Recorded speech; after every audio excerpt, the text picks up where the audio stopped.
Good day. Welcome to another episode of Throwing It Back with Sean Farrell. I am Sean Farrell.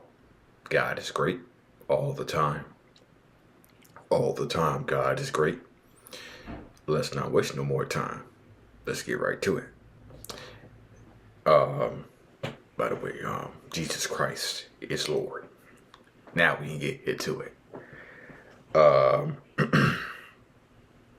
So, everybody knows about Lakers versus Celtics of the 80s.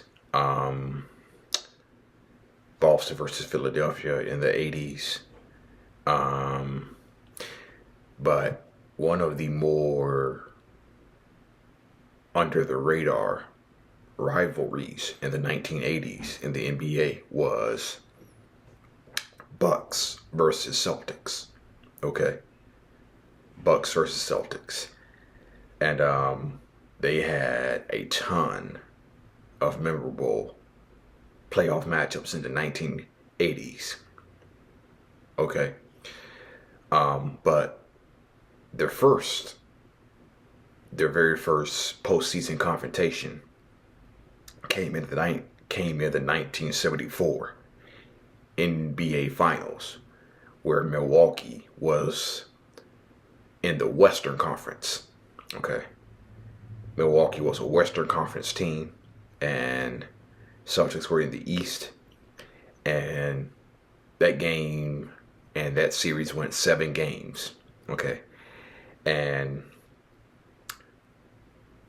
the Celtics were on the verge of winning the championship in Game 6. They led 101 to 100, I believe. And Oscar Robertson took the ball out of bounds, and Kareem hit the game-winning skyhook to send the series to Game 7. Boston won Game 7 in Milwaukee to win the NBA championship.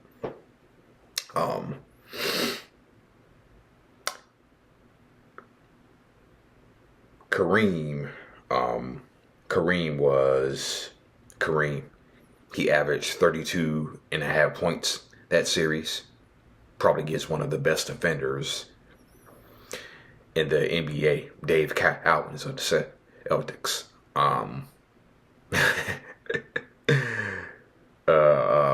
So Dave Cowens couldn't even stop Kareem that series. But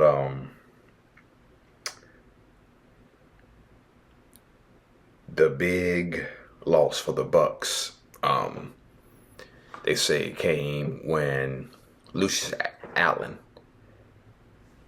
had a knee injury.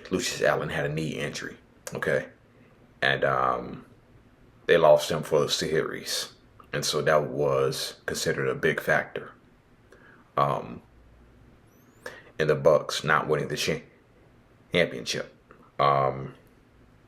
So they met again in the 1983 Eastern Conference Semifinals. And 1983 was a lot different from 1974. Excuse me. The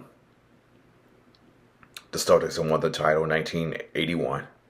The Bucks had moved over to the Eastern Conference. Okay. And they met for the first time in the NBA playoffs since 1974. Okay. And not many people know this. People say people have a tendency to forget Michael Jordan's playoff loss to the Orlando Magic in '95. Okay. Well, people have a tendency to forget that the Boston Celtics were swept by the Milwaukee Bucks in 1983. Okay. And when Milwaukee went into Boston Garden in Game 1, and they won 116 to 95. Let me say that again. When the Milwaukee Bucks came into Boston Garden and won Game 1, 116 to 95, when you crush the Celtics by 21 points in Boston Garden, that's saying something. Now, in game two, Boston started out pretty strong. They led by as much as 17. They led 59-42 at one point. Larry Bird did not play that game, believe it or not, because he had a flu. So Larry Bird wasn't even at the game. But Boston led by as much as 17. Then Milwaukee came back and won the game 95-91. Okay. And it was pretty much a foregone conclusion. Milwaukee won game 3, won game 4. And up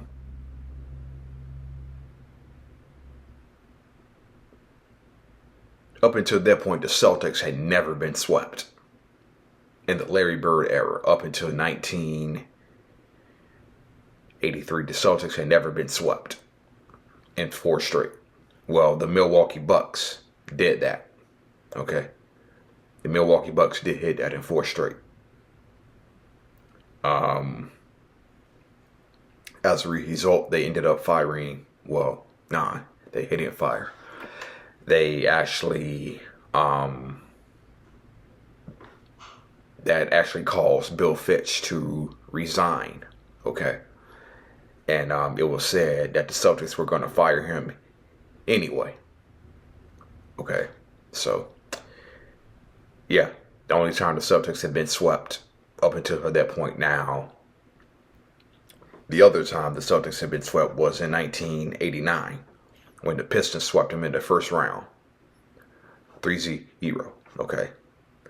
But after that, it was pretty much all Boston. Okay. Boston got their revenge 4-1 in the next year.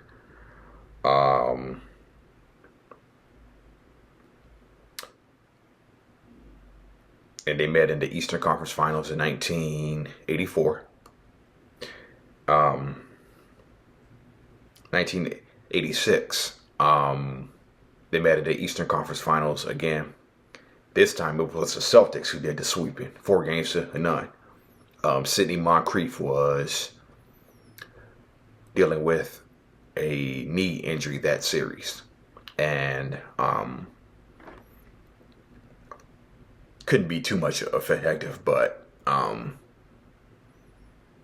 he did try to gut it out. Now, 1987 was the series that had the most bad blood. Okay. That was the series that had the most bad blood out of all the confrontations that the Bucks and Celtics had of the 1980s.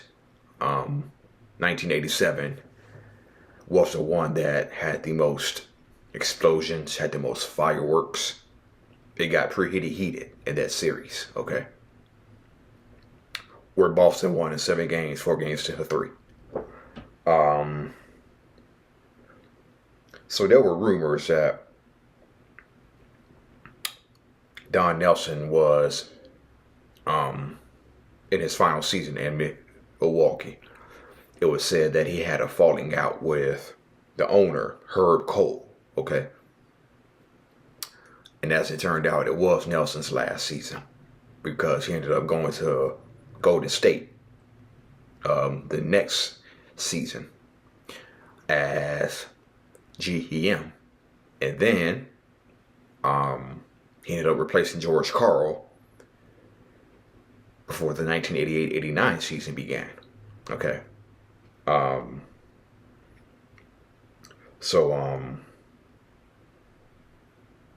The Bucks were pretty successful under Don Nelson in the 80s with the 3 Eastern Conference Finals, 9 Eastern Conference Semifinals, but the closest they came to making the NBA Finals was 1983 and 1986, but they never broke through.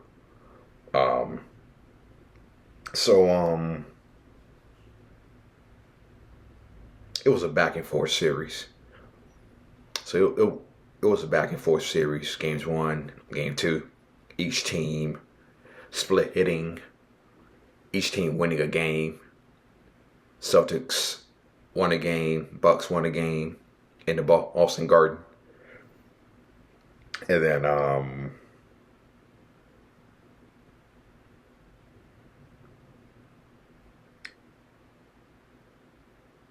what time? I'm out. I got my facts wrong. I got my facts wrong. Boston won both games. Okay. Then Milwaukee came back and won game 3 in overtime, 126-121. John Lucas. Yes. That John Lucas who got suspended multiple times. The same John Lucas who had gotten suspended the previous season with the Rockets. And during the Rockets championship run to the NBA Finals, yes, that John Lucas, he signed with the Bucks midway through 1987. And Lucas was a big factor. John Lucas had 30 points in game 3. Okay. So,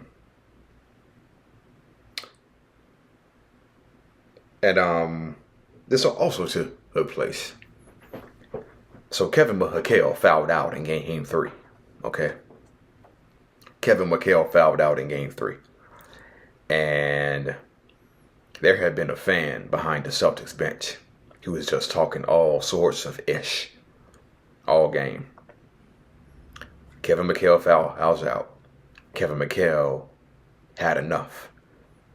And he hopped over the bench and he grabbed that fan by the tie.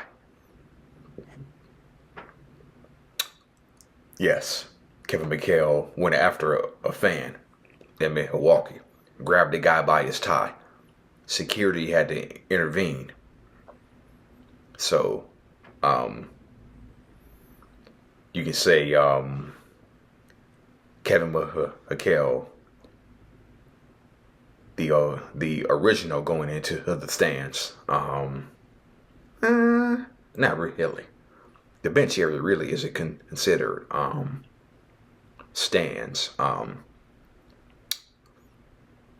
especially if you're floor level. But who knows?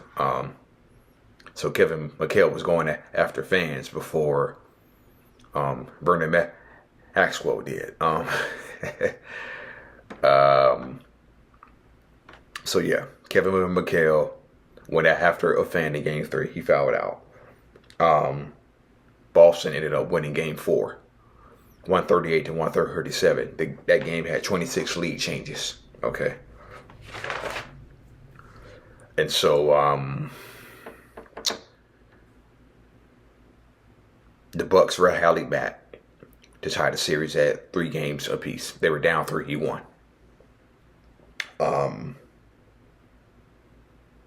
So Sidney Moncrief, who had been dealing with knee issues the whole season, okay? His production was down the whole season. But in game 5 in the Boston Garden, he came back. He scored 33 points in 38 minutes in game 5. And Terry Cummings came alive. He scored 10 points in the 4th quarter to help Milwaukee win, 129-124. Then Sidney Moncrief came alive again in game 6 in Milwaukee, 34 points in 39 minutes. As the Bucks won, 121-111. And so here we go on to game 7. And Milwaukee had them. The Bucks had them. They were playing well the whole game. Milwaukee had them late in the game. So much so that the Bucks were leading 110-103 with 5 minutes and 23 seconds to go. Of course, that's still plenty of basketball to be played, but the Bucks led 110-103 late in the game.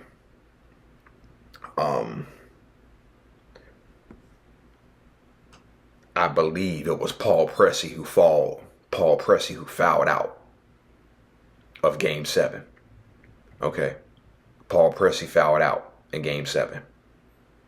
So now they got to put Sidney Moncrief on Larry Bird. Moncrief was slower. Then after Paul Pressey fouled out, the Celtics went on a run. And it was a point where the Celtics led 117 to 113. And Dennis Johnson had hit the ball off of Jack Sikma. Okay. And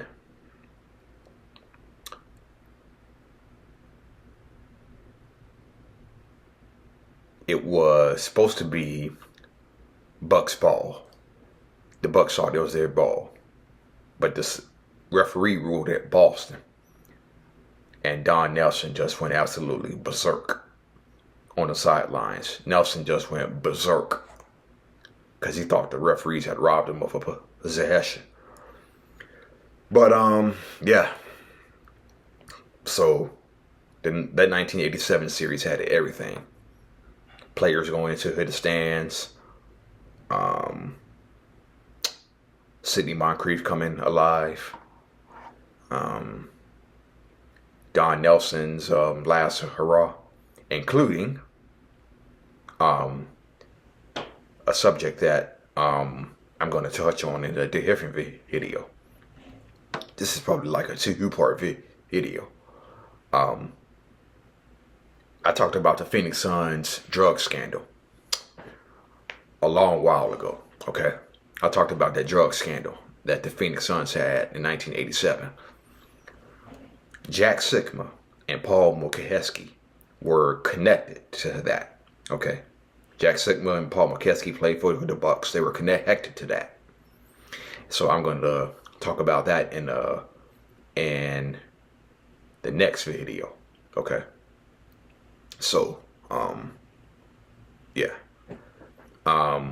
But yeah, the 1987 series may have been the most heated series of all. And that's when basketball was basketball, okay? All right, that's it. And that's all. And I want to co-host the video by showing you this little guy right here. This little guy right here. Little Penny. That's it. And that's all for Throwing It Back with Sean Farrell. I'm out of here. Peace.